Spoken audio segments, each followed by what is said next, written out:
तेरी एक मदद किसी के लिए नई शुरुआत बन सकती है, तेरी एक सलाह किसी को गिरने से बचा सकती है। इसलिए अपने असर को हल्का मत समझना। अल्लाह फरमाते हैं कि मैंने तुझे इसीलिए आगे बढ़ाया ताकि तू रोशनी बांट सके, ताकि तू अंधेरे में रास्ता दिखा सके। इस हिस्से में तुझे ये भी बताया जा रहा है कि जो आने वाला है वो धीरे धीरे खुलेगा। सब कुछ एक साथ नहीं आएगा, ताकि तू संभल सके, सीख सके, खुद को ढाल सके, क्योंकि अचानक मिली हर चीज अगर संभाली न जाए तो बोझ बन जाती है। इसलिए रहमत कदमों में आएगी एक एक करके, और हर कदम पर तुझे और मजबूत बनाएगी। अल्लाह कह रहे हैं कि भरोसा बनाए रखना, जल्दबाजी से दूर रहना, तुलना से बचना, क्योंकि तेरा रास्ता किसी और जैसा नहीं है। तेरी कहानी अलग है, तेरा समय अलग है, और तेरा अंजाम भी अलग होगा।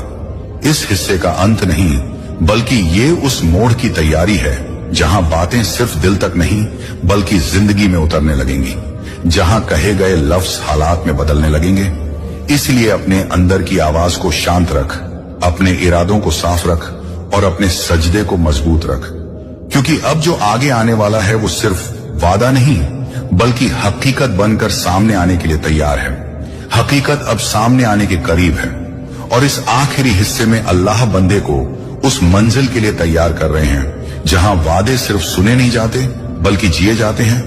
अब बात एहसास से आगे निकलकर जिम्मेदारी पर आ टिकती है, क्योंकि जब किसी को बहुत कुछ मिलता है तो उससे बहुत कुछ मांगा भी जाता है। इस हिस्से में अल्लाह फरमाते हैं कि अब तुझे अपनी जिंदगी को सिर्फ अपने नजरिए से नहीं बल्कि असर के नजरिए से देखना है। हर कदम सोच समझकर उठाना है, हर फैसला दूर तक जाने वाला होगा। इसलिए हल्केपन से नहीं बल्कि होशियारी से आगे बढ़ना है। अब वो दौर खत्म हो रहा है जहां तू हालात का इंतजार करता था, अब वो दौर शुरू हो रहा है जहां हालात तेरा इंतजार करेंगे। लेकिन याद रख, ताकत के साथ विनम्रता अगर साथ न चले तो इंसान भटक जाता है। इसलिए अल्लाह तुझे बार बार याद दिला रहे हैं कि जो कुछ तेरे पास आएगा वो तेरी वजह से नहीं बल्कि मेरी रहमत से आएगा। इस हिस्से में यह भी साफ किया जा रहा है कि तुझे अपनी सीमाएं पहचाननी होंगी। हर मसले को पैसे से हल करने की जरूरत नहीं, हर रिश्ते को खरीदने की कोशिश मत करना।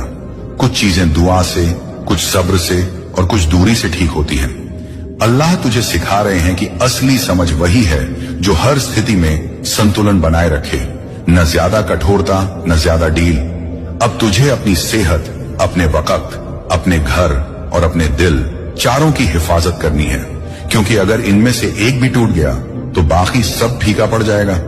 इस हिस्से में अल्लाह ये भी बता रहे हैं कि तेरी जिंदगी में ऐसे पल आएंगे जब तू अकेला महसूस करेगा,